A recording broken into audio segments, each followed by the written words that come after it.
Dzidzira zvirelo neve Sarura Kids.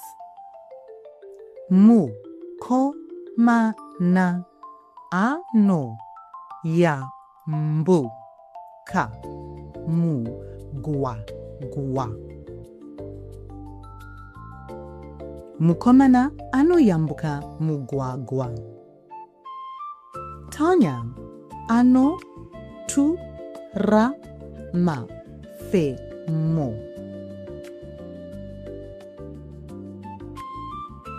Tanya anotura mafemo.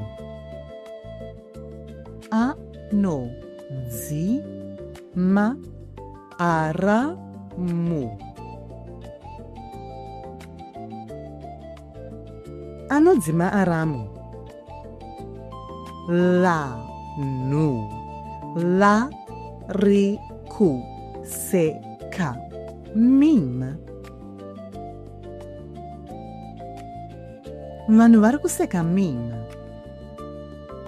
Muka zi aka se ka si ka va. Mukadzi akapfeka skava.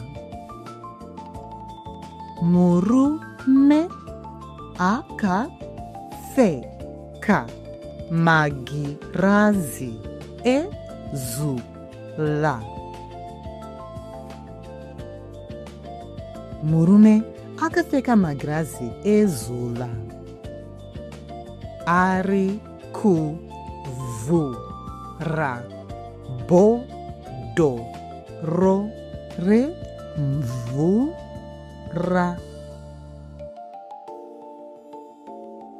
Ari kuvhura bhodhoro remvura.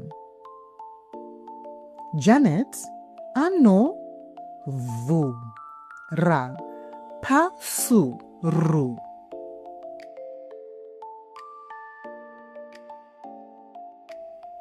Janet anovhura pasuru.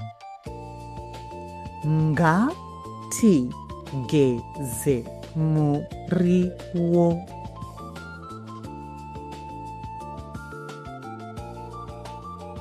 Ngatigeze muriwo. Tiri kugeza hamba utare.